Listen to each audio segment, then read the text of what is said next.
both of the videos we Yes. just made? We're good? Rex is great. a tall person. All right, you two.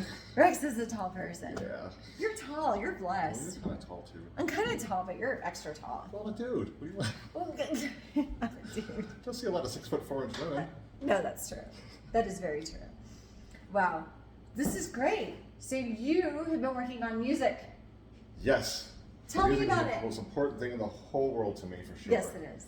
And you've been DJing for decades. Yes, I've been DJing since I was 16 years old.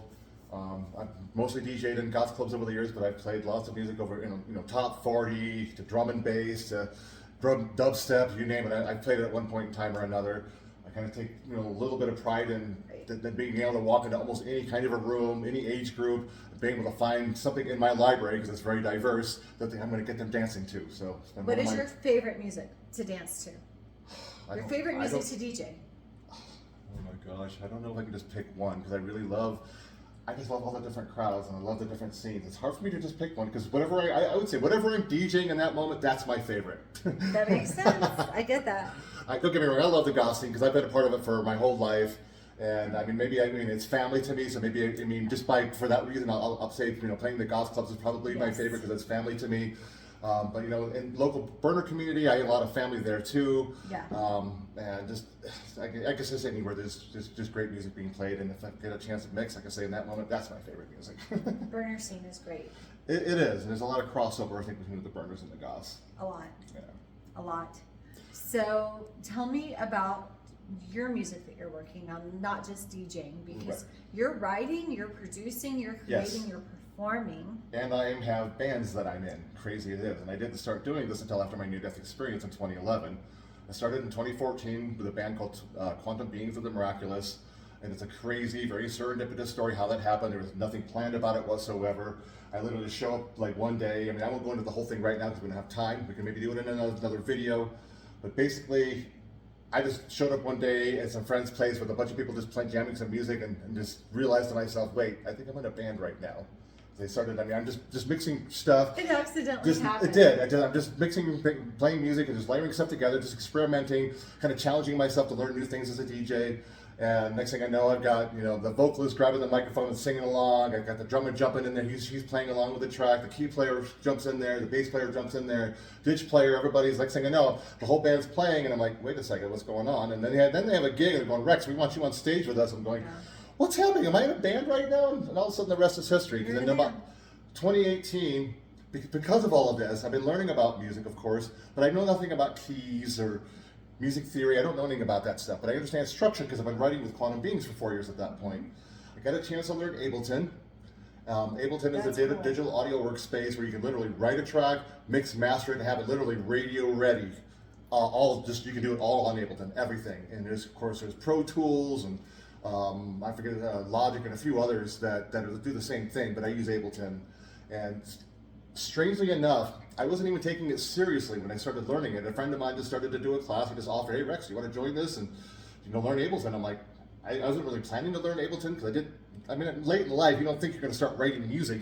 That's a years-long process for most people. And the same with music production, mixing and mastering. It's a years-long process for people. And somehow, I started working on Ableton, took a couple of classes, hung out with this producer friend of mine a few times, and next thing I know, I spent the Thanksgiving weekend of 2018, that whole weekend. I didn't have anywhere to go. I was home alone. My roommate was out of town. So I just got on Ableton and just started messing around with it. And all I wanted to do was make a tone, just a simple binaural tone, binaural beats. That's all I wanted to do is a cool sounding tone. I was already writing some beats, which is kind of cool, but just snippets. It's just little samples. That's all it was. But by the end of the weekend, I went from this simple tone to getting to all of a sudden I hear a beat in my head, so I put a beat on it. So I hear these other instruments in my head, so I find them in Ableton, and I start putting those into the music. And by the end of the weekend, it was like 9 or 10 instrument layers later, I got this whole, what I call now, electro-symphonic piece of music. And I didn't even realize it until Sunday night. I played this thing back, I'm like, wow, I just wrote a whole piece of music. I did it accidentally, I didn't plan on it, it just happened. Of course, I had a really good cry because I couldn't believe I just wrote music, and then all of a sudden it just hit me. I am going to start writing so much music from that. I just heard so much music in my head. And since then, I've got over 40, it's been just barely, 3.5, 4 years? I can't do the math right now, 4 years. And Yeah, I've written 40 pieces of music so far, with so many more coming. And what's even crazier about it is I'm not an engineer. I don't have an engineer brain at all, especially since the brain injury. But some reason I understand sound, I understand frequencies, and I can't explain it like an engineer. Resonate with our nervous system, with our organs, with every Somehow cell in our I body. can visualize it. It wasn't like I was just hearing it with my ears, right? but I was visualizing. Yes, I'm channeling like universal flow kind of stuff.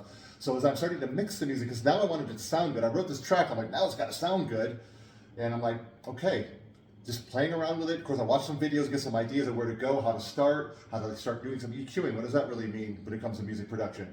What does compression mean when it comes to music production? What is saturation, and so on? And I can't explain it like an engineer. So if you get into talking about the nitty gritty of it, it's going to sound like metaphors and analogies. I can explain compression. It's just going to explain it as an analogy. So all of a sudden now, years later, I've got tracks that are sounding pretty good, that are music that other people that have done music their whole life, musicians, producers themselves, that are like, Rex, let's do stuff together. And that's where my latest project called Naga has come from. Is my friend, a couple of them, the lead singer and bass player in Quantum Beings. We just got together and let's do some of our own tracks.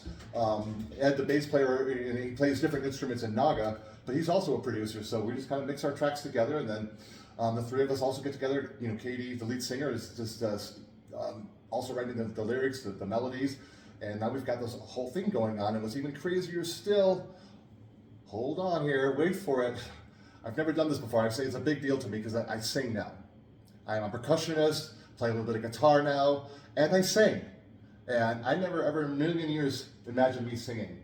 I had a choir teacher tell me that I did not have a voice for singing. I was literally about to do my first solo in high school, the one time I ever did a solo in my whole life, and this choir teacher rips on me nights before the performance. So when I performed and did my first solo, it was terrible because I lost my confidence. I couldn't belt it out. I couldn't just relax. So it was a horrible experience. I'm like, I'm never singing again. Never in a million years am I going to freaking sing again. Not at karaoke night, not at anything. But I have this beautiful friend of mine. Her name's Angela. Just getting a beautiful story there, but she's the one that got me singing, told me I had a nice voice. And she's a brilliant singer. She's a phenomenal singer. So coming from her, that carried a tremendous amount of weight. And you haven't been able to shut me up since. And now Katie and I sing together in Naga. And it's amazing because she's been singing her whole life. She's a phenomenal vocalist in her own right. So when she tells me, Rex, I enjoy singing with you, it just touches my heart. It just makes me want to sing even more. So incredible. But it makes sense because when you go through TBI, when you have a near-death experience, what happens? All these emotions that we've locked up from the past get stuck and held. And then when we wake up and have awakenings from that, what is the first thing that happens? The release of sound. It just does. And emotions are frequency, thoughts are frequency, music is frequency. I mean, everything's frequency. I mean, Tesla said it best. I'm probably not going to quote it quite right, but if you really understand the true nature of the universe, think in terms of frequency, vibration, and energy. Sure. As in shalom, peace. Just the word for peace holds so much more because it's not just universal peace, peace to all beings, peace to all creation. It's the breath and the energy of the creation. And that which connects us. The Om of Shalom. It brings us together. We're connected.